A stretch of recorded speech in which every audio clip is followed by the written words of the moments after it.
직장 상사 동료와 갈등 생겼을 때 현명한 대응법. 꼭 보세요.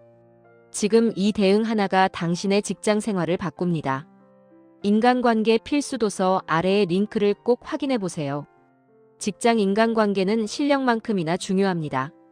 아래 링크에 소개된 인간관계 필수 도서는 상사와의 관계, 동료와의 거리 조절, 갈등 상황에서의 말 한마디까지 현실에서 바로 써먹을 수 있는 통찰을 줍니다. 지금 꼭 확인해 보세요. 당신의 직장 생활이 훨씬 편해질 수 있습니다. 당신은 충분히 잘하고 있습니다. 직장에서 갈등이 생기면 가장 먼저 스스로를 의심하게 됩니다. 내가 예민한 건가? 괜히 나만 문제를 키운 건 아닐까? 하지만 분명히 말하고 싶습니다. 당신은 충분히 잘하고 있습니다. 직장은 서로 다른 성격, 가치관, 업무 방식이 부딪히는 공간입니다. 갈등이 없다는 건 오히려 이상한 일입니다. 지금 당신이 이 영상을 보고 있다는 건 문제를 회피하지 않고 현명하게 해결하고 싶다는 뜻입니다. 그 태도 자체가 이미 성숙한 직장인의 모습입니다. 그러니 자신을 탓하기 전에 나는 잘하고 있다는 말을 먼저 스스로에게 해주세요.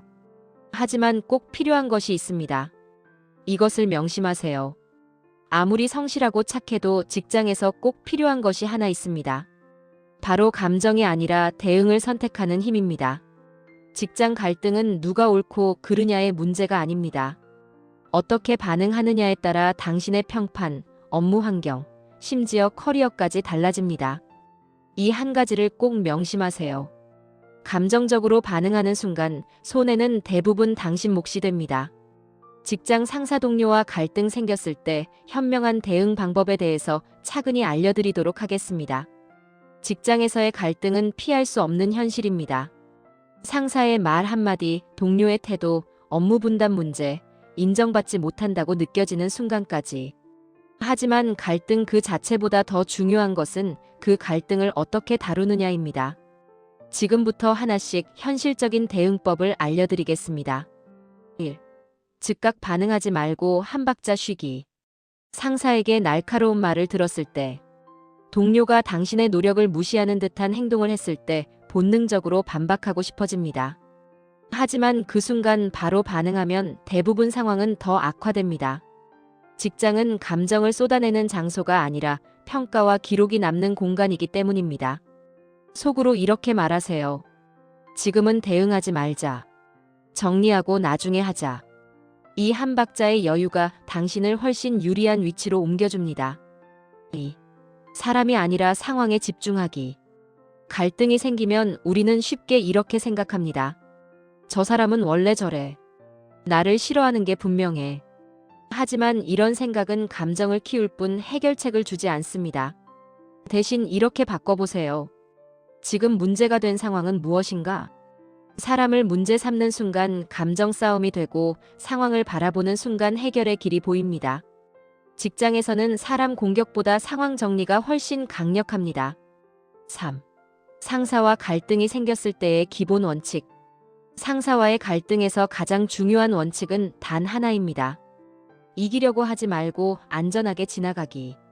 상사와의 언쟁에서 이겨도 그 승리는 오래가지 않습니다. 오히려 말대꾸하는 직원이라는 인상만 남을 수 있습니다. 상사에게는 말씀 주신 부분 이해했습니다. 제가 다시 정리해서 공유드리겠습니다. 이런 말이 방패가 됩니다. 동의가 아니라 일단 정리의 언어를 사용하는 것입니다. 4. 동료와의 갈등은 거리 조절이 핵심. 동료와의 갈등은 상사보다 훨씬 감정적으로 번지기 쉽습니다. 왜냐하면 비교, 경쟁, 억울함이 섞이기 때문입니다. 이럴 때 가장 현명한 대응은 억지로 친해지려 하지 않는 것입니다. 대신 업무 중심의 거리를 유지하세요. 업무 관련 대화는 명확하게, 개인 감정은 최소화, 불필요한 뒷말은 차단이 거리감이 오히려 갈등을 진정시킵니다. 5. 억울함을 바로 풀려고 하지 마세요. 직장에서 억울한 순간은 반드시 옵니다.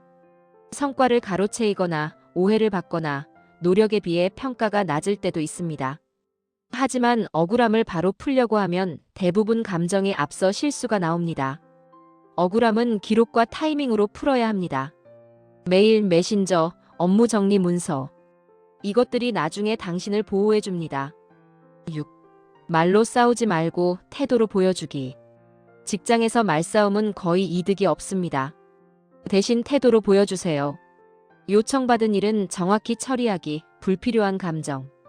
표현 줄이기, 결과로 말하기. 사람들은 말을 기억하지 않고 결과와 태도를 기억합니다. 7. 감정은 퇴근 후에 처리해도 늦지 않습니다. 회사 안에서 모든 감정을 해결하려 하지 마세요. 회사에서는 역할을 수행하고 감정은 퇴근 후에 정리해도 충분합니다. 운동, 산책, 글쓰기, 누군가와의 대화. 이런 시간이 쌓여야 다음날 다시 차분하게 대응할 수 있습니다. 감정을 억누르는 것이 아니라 적절한 장소에서 풀어주는 것이 중요합니다. 8. 갈등은 당신의 인생을 결정하지 않습니다. 지금 겪는 직장 갈등이 마치 인생 전체를 흔드는 것처럼 느껴질 수 있습니다. 하지만 분명히 말할 수 있습니다. 이 갈등은 당신의 전부가 아닙니다. 지금 이 상황을 어떻게 넘기느냐가 당신의 경험이 되고 내공이 됩니다. 지나고 나면 그때 내가 잘 버텼구나 라고 말하게 될 날이 옵니다. 당신은 충분히 잘할 수 있습니다. 지금 이 영상을 보며 나만 힘든 건 아니구나 라고 느꼈다면 이미 한 단계 성장한 것입니다. 직장 생활은 버티는 힘이 아니라 현명하게 대응하는 힘으로 이어집니다. 당신은 이미 그 길 위에 있습니다. 충분히 잘하고 있고 앞으로도 잘 해낼 수 있습니다. 직장 상사 동료와의 갈등은 누구에게나 찾아오는 과정입니다. 중요한 건 상처받지 않는 것이 아니라 상처 속에서도 스스로를 지키는 방법을 아는 것입니다. 오늘 이 영상에서 기억해야 할 것은 단 하나입니다. 감정이 아니라 대응을 선택하라. 그 선택이 쌓이면 당신의 직장 생활은 훨씬 단단해집니다. 지금 이 순간에도 잘 버티고 있는 당신. 그 자체로 충분히 존중받아야 할 사람입니다. 끝까지 영상을 봐준 당신의 용기에 큰 박수를 보냅니다. 당신은 이 영상을 본 이후로 더 성장되었다고 보시면 됩니다. 더 큰 앞날을 위해 화이팅입니다. 감사합니다.